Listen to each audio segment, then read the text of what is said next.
Bom, pessoal, agora a gente vai dar umas dicas aqui a respeito do funcionamento do conversor de torque.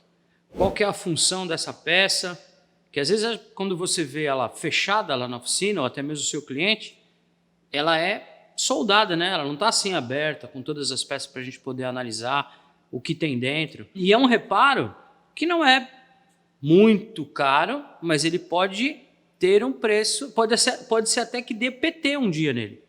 Então é um valor que também é difícil de fechar o orçamento.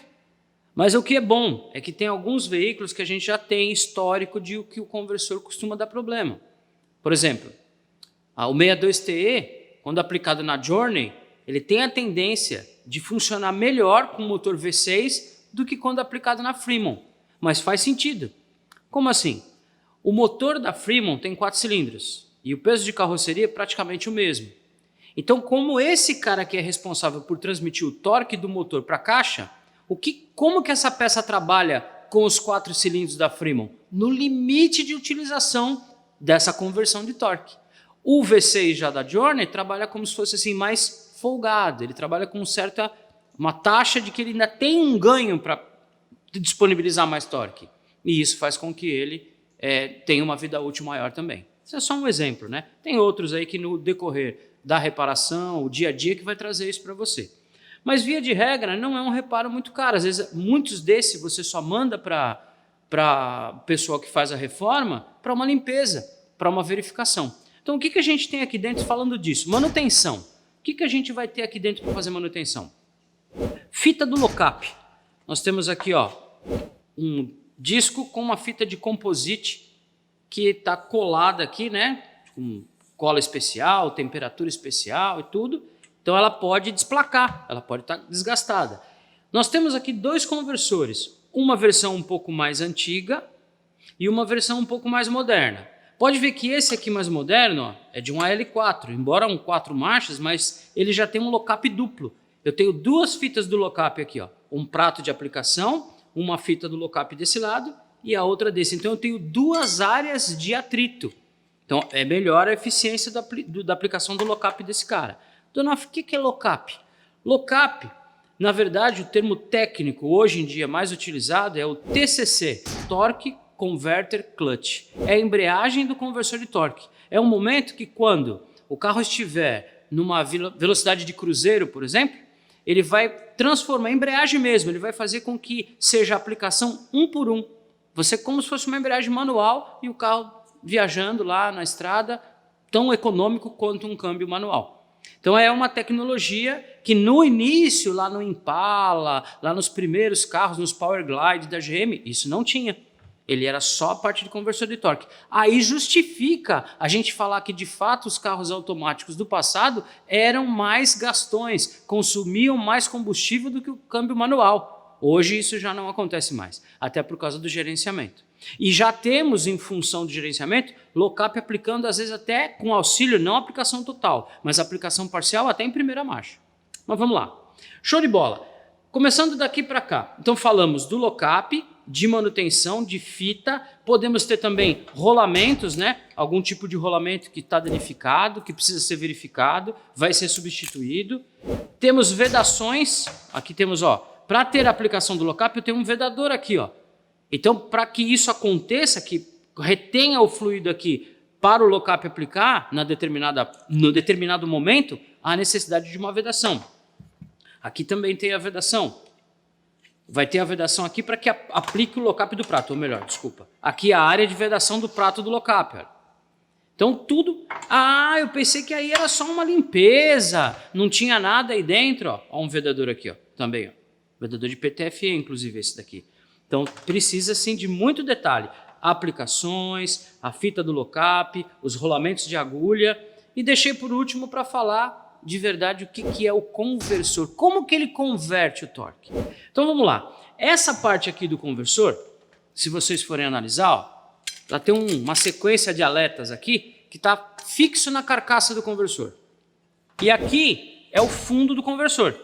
Quando isso aqui é fechado, vai ter um cordão de solda aqui. Então toda vez que o motor funcionar e através do flex plate, vamos poder dizer assim, simulando aí o volante do motor, né? Vai virar esse cara, esse aqui também vai virar. Então essa peça aqui, ó, chama-se bomba. A função da bomba é gerar um fluxo de óleo para tocar essa peça, que é a turbina. É outra sequência de alertas. Então, olha, aqui eu tenho a bomba que gira na mesma rotação do motor. Carcaça, motor, RPM do motor. Dei partida, está virando na mesma rotação do motor. Só que esse cara aqui está com fluido. Então, imagine, quando ele gira, o fluxo de óleo que sai de cada aleta dessa daqui, ó, vai ser arremessado aqui para frente, quem está na frente dele? A turbina. Então, assim que esse fluxo de óleo bate na turbina, começa a girar esse cara. Essa peça aqui, a turbina, ela está associada ao eixo de entrada da transmissão. Então, bomba, motor, rotação de motor, turbina, câmbio, eixo de entrada do câmbio. Quando aquele fluxo de óleo bate aqui, começa a dar movimento na turbina. O carro começa a andar. Transmitiu torque para dentro do câmbio. O carro começa a deslocar. Essa peça é a responsável pelo câmbio automático não ter pedal esquerdo, não ter pedal de embreagem. Ele faz a função da embreagem. Quando ele está em baixa rotação, quem vai começar a transmitir fluido?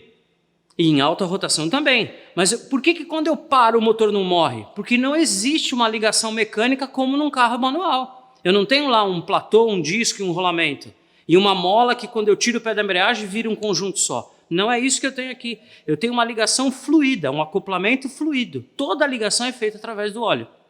Então, quando eu simplesmente pisei no freio, parou a roda, parou a caixa, o motor continua virando, mas não tem uma ligação. Então o fluido está batendo lá dentro, mas sem efeito nenhum. Nenhum assim, né? Ele vai para o trocador de calor, troca calor e volta. Mas não efeito de tração. Está aí a explicação por que o carro não morre. Ele é o responsável. Só que olha que interessante, para finalizar essa explicação, se você tivesse essa peça aqui, ó, percebeu que elas têm uma concavidade. Então, quando o óleo é arremessado para cá e gira a turbina começa a virar. Mas o óleo bateu aqui, ó, entrou aqui pela parte côncava e vai sair aqui no meio. O fluxo de óleo vai fazer isso, ó, pá, e vai voltar. Vocês concordam comigo que se eu tiver uma peça diferente da outra, um fluxo de óleo indo e um fluxo de óleo voltando, se não tivesse mais nada aqui no meio, um mataria o outro. Um ia anular o outro. Então, há necessidade de entrar essa peça. Essa peça aqui, ó, ela se chama estator. O estator é uma peça fundamental. Ela tem uma função dupla dentro do conversor. Ela vai trabalhar. Quando aquele fluxo gerado encontra o estator aqui no meio, ela bate na aleta do estator, redireciona o fluxo de óleo. Pode ver que o desenho da aleta, ó, redireciona o fluxo de óleo, multiplicando o torque que foi gerado pela bomba. Então o carro sai forte, o carro sai bem. Só que aqui aí ela bate e redireciona. Só que concordam comigo que conforme começa a rotação a aumentar, começa as rotações, o motor começa a ficar igual à rotação do câmbio, esse fluxo de óleo já não vai mais incidir aqui no estator, nesse ângulo. Ele começa a ficar igual. Então aqui o que eu tenho dentro dessa peça? Olha aqui, ó, uma embreagem unidirecional. Então ela trava para lá e libera para cá. A famosa roda livre, alguns chamam de catraca e tal. Então essa peça, por que eu falei que ela tem duas funções? Quando ela está no carro de baixas para média velocidade, ela trabalha travada, para redirecionar o fluxo. Quando ela está em médias para alta, ela trabalha livre, tem que liberar, porque senão ela vai atrapalhar o fluxo de médias para alta. Então é importantíssimo essas funções, e o mais legal de tudo, que eu gosto muito de pensar nisso, quem que faz tudo isso funcionar? O fluido. Então, se você não tiver um fluido de qualidade, um fluido que resista à temperatura, se não tiver um sistema de arrefecimento e troca de calor eficiente, tudo isso aqui está comprometido. Lógico, aqui tem muito mais coisa para falar, muito mais diagnóstico, mas se você quer saber mais a respeito desse assunto e de muitos outros, aí você pode entrar em contato com a gente, vai lá aqui na descrição do vídeo, faz a sua pergunta, a gente está aqui para responder e tirar todas as suas dúvidas, beleza?